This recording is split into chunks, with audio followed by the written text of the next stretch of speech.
பொதுவாகவே கதறல் சத்தம்ங்கிறது கர்ண கொடூரமாக தான் இருக்கான். ஏன்னா வேதனையின் வெளிப்பாடு தானே கதறலை. ஒருத்தன் வேதனையோட கத்தி கதறும் போதே அந்த சத்தம் அடுத்தவன் காதில் இளையராஜா இன்னிசை கச்சேரி மாதிரியாக போய் விடும், இன்ப தேனா போய் அப்படியே புகும். அப்படியெல்லாம் ஒன்றும் கிடையாது தானே. கர்ண கொடூரமாக தானே இருக்கான். இவனோட வேதனை அவனுக்கு ஒரு மாதிரி கன்வே ஆக தானே செய்யும். ஸோ கதறல் சத்தம்னா கர்ண கொடூரமாக தான் இருக்கான். ஆனால் எல்லாத்துக்கும் விதிவிலக்கு இருக்கிற மாதிரியே இந்த விஷயத்துக்கும் சில விதிவிலக்குகள் இருக்குது. சில கதறல் சத்தங்களை கேட்கும்போது நம்ம காதில் இன்ப தேன் வந்து பாயும். உலகத்தில் இருக்கிற அத்தனை இன்னிசைகளையும் கரைச்சி நம்ம காதில் ஊத்துனா எத்தனை இன்பம் கிடைக்குமோ அதை விட கூடுதல் இன்பமே கிடைக்கும். அப்படிப்பட்ட ஒரு குரலுக்கு சொந்தக்காரர் தான் நமது ஆருயிர் அண்ணன் பீகாரி நொண்ணன் ஹச் ராஜா அவர்கள். நம்ம புராண காலத்துக்கே போக வேண்டாம். நீங்கள் பாருங்கள், கல்கி சதாசிவம் அவர்கள் எம்எஸ் சுப்புலட்சுமிங்கிறவங்களை கல்யாணம் பண்ணாங்க. யாராவது அருவா எடுத்தானாடா? ஏன்னா நீங்கள் பிறக்கலை. இன்னைக்கு ஆணவ கொலைக்கு காரணமே சுபவீர பாண்டியன்னு திருமாவளவன் தான். ஏன்னா நீங்கள் தூண்டி விடுறீங்க. ஏன்னா அன்னைக்கு நடந்தது. அதே மாதிரி எஸ்ஜி கிட்டப்பா, கேபி சுந்தராம்பாள், நான் சமுதாயம் பேர் சொல்லணுமா என்ன? அன்னைக்கு யாராவது அருவா எடுத்தாங்கடா? ஏன்னா நீங்க பிறக்கலடா. நீங்க பிறக்கல, தீய சக்திகள் இவங்க பிறக்கல, அதனால அன்னைக்கு யாரும் அருவா எடுக்கல. இன்னைக்கு நீங்க இருக்கீங்க, அதனால அருவா எடுக்கணும். ஆகவே இந்த தீய சக்திகளுக்கு எதிராக நாம உண்மை நிலையை நம்முடைய மக்களுக்கு சொல்லிக் கொடுக்கணும். உண்மையில் அது தோழர் திருமாவாகட்டும், சுபவீர பாண்டியன் ஆகட்டும், இவங்க எல்லாருமே ஆணவ படுகொலைக்கு எதிரானவர்கள். அதுக்கு எதிராக தான் அன்றிலிருந்து இன்று வரை தொடர்ச்சியாக பேசிக்கிட்டு இருக்கிறாங்க. இன்ஃபேக்ட் இவங்கெல்லாம் ஜாதிய சிஸ்டத்துக்கே எதிரானவங்க. ஜாதிய சிஸ்டம்ங்கிறதே ஒரு கொடூரமான ஒடுக்குமுறை. ஒருத்தன் இன்னொருத்தனை ஒடுக்கி அடக்கி அவனுக்கு கீழே வச்சுக்க முயற்சி பண்ணுற ஒரு அமைப்பு முறைக்கு பேர் தான் ஜாதிய அமைப்பு முறைன்னு அவங்க ஏகப்பட்ட ஆதாரங்களோட ஏகப்பட்ட தடவை திரும்ப திரும்ப பேசிக்கிட்டே இருந்திருக்கிறாங்க. இன்னைக்கும் அந்த நிலைப்பாட்டில் ஒரு மாதிரி உறுதியாக தான் இருக்கிறாங்க. ஆனால் அப்படிப்பட்ட இவங்களை கொண்டு போய் ஆணவ படுகொலையோட கனெக்ட் பண்ணுறது அயோக்கியத்தனத்தின் உச்சம். அதுவும் தோழர் திருமாவை ஆணவ படுகொலையோட கனெக்ட் பண்ணுறதெல்லாம் என்னத்தை சொல்கிறது? இதை விட ஒரு கொடூரமான கம்பேரிசன், இதை விட ஒரு கொடூரமான அயோக்கியத்தனம் வேற எதுவும் இருக்க முடியாது.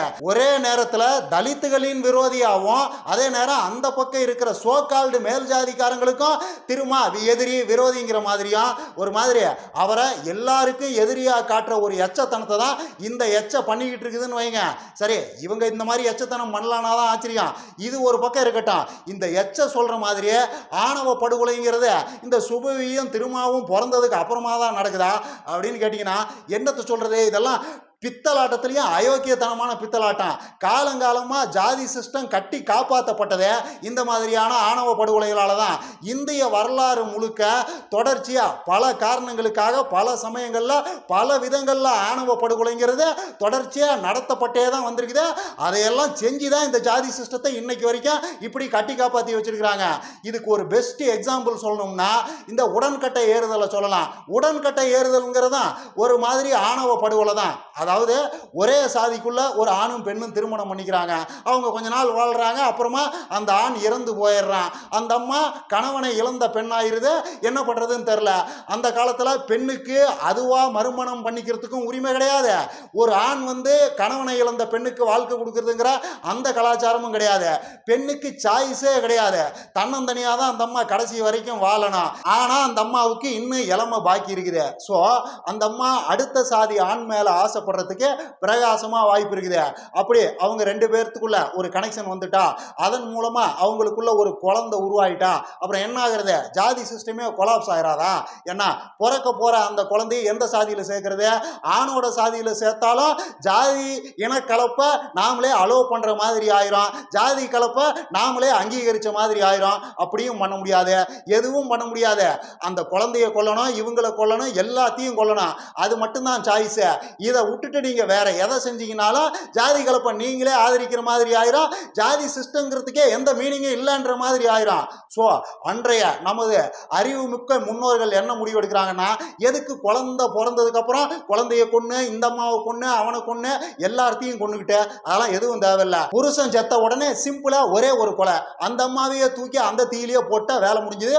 ஒரே கொலையோட எல்லாம் முடிஞ்சது. நாம பாவமும் கம்மியா பண்ண மாதிரி ஆயிரும். நம்ம ஜாதியும் ஸ்ட்ரென்த்தா இன்னும் காலாகாலம் காலத்துக்கு நிலைச்சிருக்கிற மாதிரி ஆயிரும்னு அப்படி ஒரு கொடூரமான முடிவெடுத்து தான் அந்த உடன்கட்டை ஏறுதல்ங்கிறத நம்ம ஆளுங்க செய்கிறாங்க.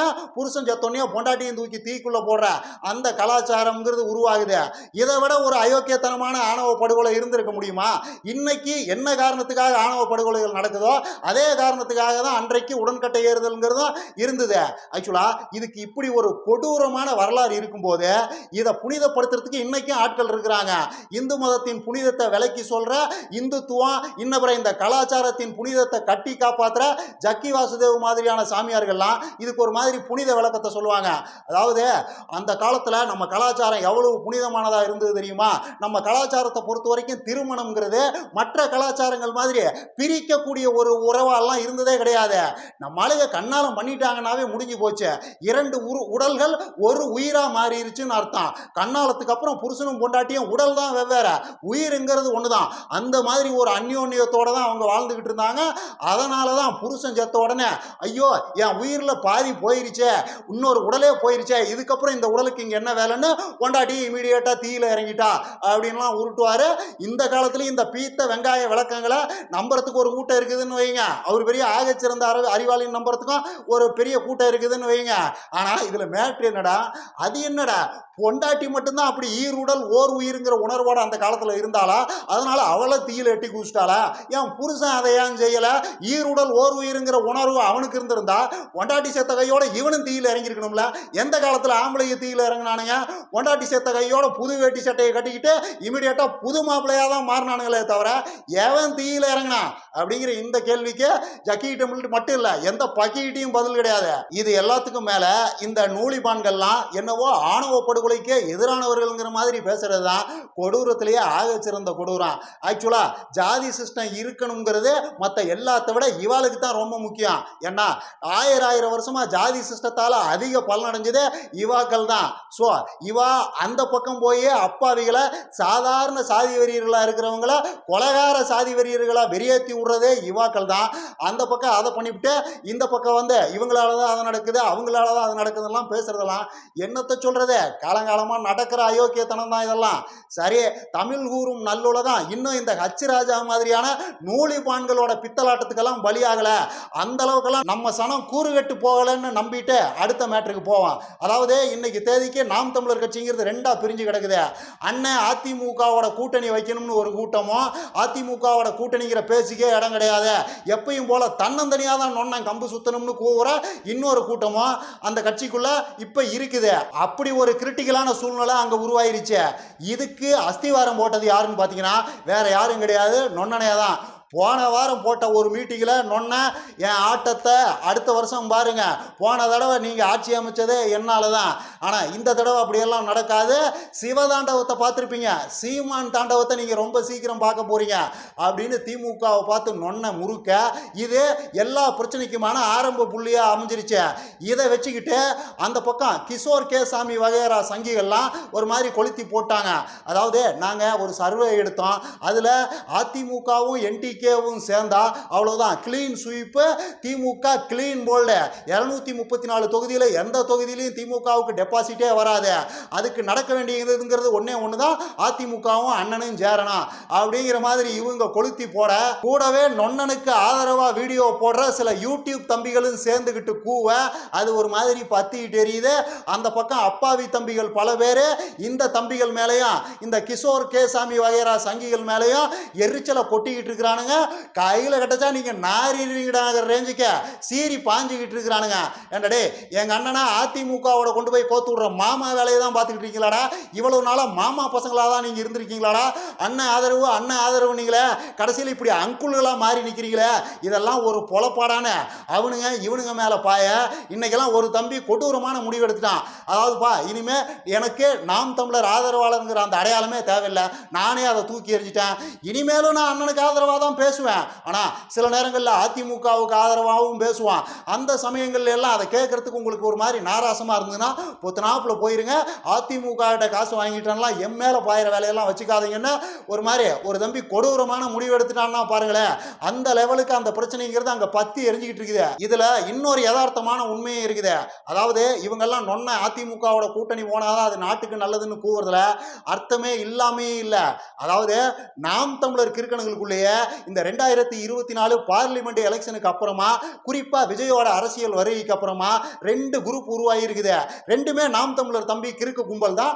ஆனா அதுகளுக்குள்ளேயே கருத்து முரண்பாடு இருக்குது. ஒன்று நொன்ன அதிமுகவோட தான் கூட்டணி போகணும், அந்த தனியாக நின்று கம்பு சுத்துறங்கிறதெல்லாம் விட்டாலக்கடி, அதெல்லாம் பித்தலாட்டம். நொன்ன தனியாக நின்னாலாம் எந்த காலத்துலையும் டெபாசிட் வாங்க போகிறதில்ல, அதெல்லாம் ஒன்றும் நடக்க போகிறதில்ல. அதனால் அது அதிமுகவோ பிஜேபியோ கொடுக்கறத வெடுக்குன்னு வாங்கிக்கிறது நல்லது. இப்படி கூறுற ஒரு கூட்டம் அங்கே ஃபார்ம் ஆகிருக்குது.